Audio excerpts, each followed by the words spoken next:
ठंड में अमीर और गरीब की रजाई। अरे भैया, ये कैसी कैसी रजाइयाँ दिखा रहे हो? थोड़ी अच्छी और मुलायम रजाई दिखाइए।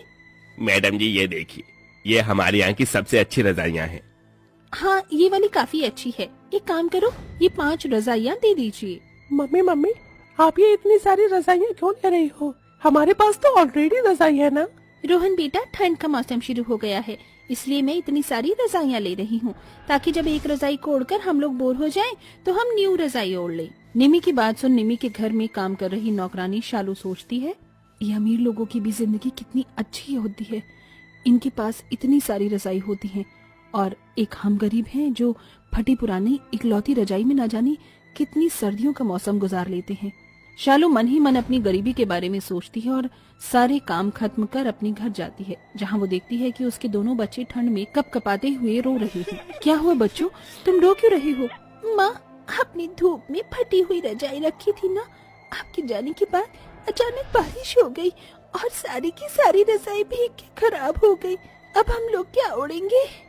हे भगवान, ये तो सारी अत्याचार हम गरीबों पर ही क्यों करती हो? ठंड में ये फटी हुई रजाई ही हमारा इकलौता सहारा थी। अब मेरे बच्चों का क्या होगा? इनके पास तो गर्म कपड़े भी नहीं है। शालू, भगवान को कोसने से क्या होगा? इन सब का कारण तो मैं हूँ। अगर मैं ठीक होता तो आज तुम्हें और बच्चों को इतना दुख दर्द नहीं देखना पड़ता।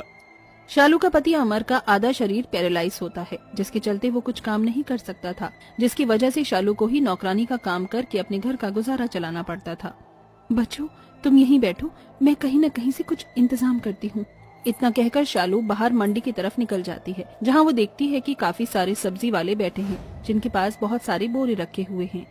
भाई साहब, ये सब्जी का बोरा कितने रुपए का है? अरे ये तो हमारे किसी भी काम का नहीं है। अगर आपको इसकी जरूरत है तो आप इसे ले सकती हैं। शालू सब्जी वाले से बोरे ले आती है और उन्हें आपस में सिलकर उनकी एक चादर बना देती है और अपने बच्चों और पति को उड़ा देती है। माँ, ये तो बहुत चुभ रहा है। हाँ बच्चों, लेकिन अब इस सर्दी से बचने का यही हमारे पास इकलौता सहारा है। ऐसे ही दिन गुजरते हैं और दिन गुजरने के साथ साथ ठंडी का मौसम भी बढ़ता रहता है। अरे ओ महारानी, अभी तक तेरे कपड़े धुले क्या? मालकिन, पानी बहुत ज्यादा ठंडा है। ठंडे पानी में काम करने की वजह से मेरे हाथ पूरी तरह सूज गए हैं। क्या मैं थोड़ा गर्म पानी कर लूं? ओहो, अब इस नौकरानी को कपड़े धोने के लिए गर्म पानी चाहिए। गीजर का जो बिल आएगा उसे कौन भरेगा? तेरा बाप। चुपचाप से ठंडे पानी में कपड़े धो। अगर ज्यादा चपर चपर की ना तो इस महीने की तनख्वाह तुझे अगले महीने दूंगी। अपनी मालकिन की बात सुन शालू डर जाती है और बेचारी शालू को अपने सूजे हुए हाथों के साथ ही ठंडे पानी में काम करना पड़ता है। जिसके बाद शालू जैसे ही अपने घर पहुंचती है तो देखती है कि उसके पति अमर की हालत बहुत ज्यादा खराब है। हे भगवान, अब मैं क्या करूं? इनका बदन तो बिल्कुल आग की तरह तप रहा है। इन्हें मैं अकेले छोड़कर कैसे जाऊंगी? और अगर काम पर नहीं गई तो मालकिन मेरी 2 दिन की तनख्वाह काट लेंगी। माँ, आप फिक्र मत करो, आपकी जगह मैं काम पर चली जाऊंगी। लेकिन बेटा, तू अभी बहुत छोटी है, तो काम कैसे करेगी? कोई बात नहीं माँ, मैं सब कर लूंगी। आपको देख देख कर मैं सब सीख गई हूँ। जिसके बाद अगले दिन कोमल अपनी माँ की जगह काम पर जाती है। एक इन नौकरों के बहाने खत्म नहीं होते हैं। तुझे पता है ना घर के क्या क्या काम होते हैं? अगर कोई भी चीज टूटी फूटी तो मुझसे बुरा कोई नहीं होगा। आप फिक्र मत करिए, माँ ने मुझे सब कुछ बता दिया है, आपका कुछ भी नुकसान नहीं होगा। इतना कहकर 6 साल की कोमल घर के सारी काम करने लगती है। तभी कोमल देखती है, प्रिया, ये वाली रजाई कितनी ज्यादा गर्म है ना।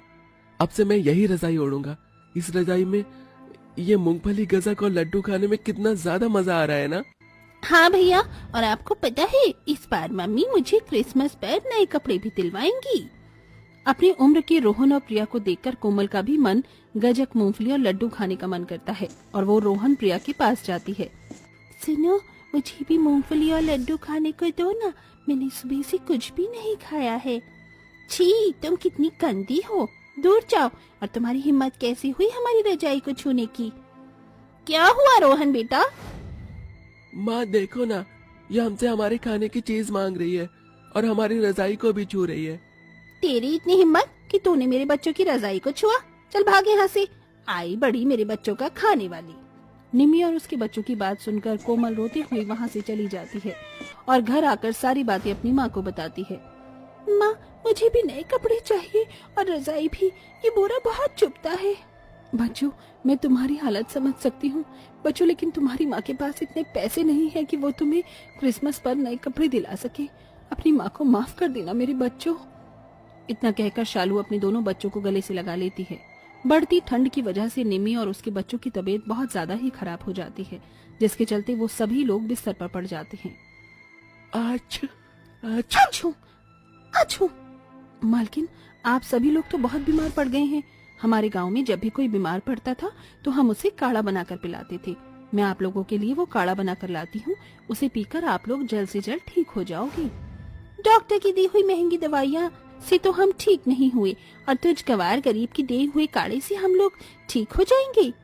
मालकिन, एक बार आप काढ़ा पीकर तो देखिए, देखना आप लोग 2 दिनों के अंदर ही बिल्कुल ठीक हो जाओगे।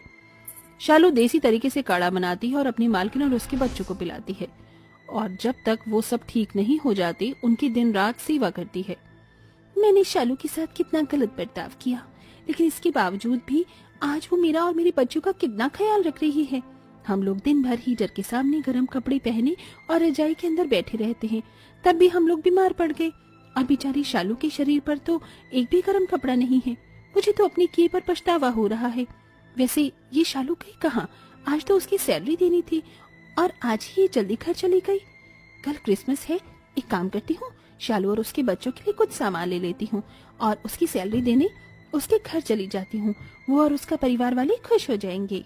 निम्मी शालू और उसके बच्चों के लिए काफी सारा सामान लेती है और उसके घर पहुंच जाती है, लेकिन निम्मी जैसे ही शालू के घर जाती है तो देखती है कि उसका पति पैरालाइज की हालत पर ठंड में कपकपा रहा है। शालू के दोनों बच्चे बोरा ओढ़े एक कोने में बैठे हैं और बेचारी शालू खांसते हुए चूल्हे पर खाना बना रही है। शालू, मालकिन, आप यहाँ क्या कर रही हैं? तुम्हारे परिवार वालों की ऐसी हालत है, तुम्हारा पति ठंड में कांप रहा है, तुम्हारे बच्चों ने बोरे ओढ़ रखे हैं, तुम इतनी ठंड में गरीबी में कैसे रह रही हो? ये तो हम गरीबों की किस्मत में लिखा है। खैर छोड़िए, आप यहाँ बैठिए, मैं आपके लिए चाय बना कर लाती हूँ। शालू, मैं तुम्हारे और तुम्हारे बच्चों के लिए ये गर्म कपड़े और ये रजाई लेकर आई हूँ। कल क्रिसमस है ना, तो मैंने सोचा इससे अच्छा तोहफा क्या ही होगा। और ये लो तुम्हारी तनख्वाह। शालू, मैंने तुम्हारे साथ आज तक जैसा भी बर्ताव किया उसके लिए मुझे माफ कर देना। मुझे अपनी गलती का एहसास हो गया है। आप मुझसे माफी मत मांगिए। आप कहाँ और मैं कहाँ, आपने हम गरीबों के लिए इतनी दरियादिली रखी, यही हम गरीबों के लिए काफी है। आपके एहसान को मैं कभी नहीं भूल पाऊंगी। शालू की बात सुन निम्मी शालू को गले से लगा लेती है, जिसके बाद निम्मी शालू की सैलरी और बढ़ा देती है, जिससे शालू की फाइनेंशियल कंडीशन ठीक होने लगती है। वहीं अब शालू और उसका परिवार सर्दी के मौसम में गर्म कपड़े पहनता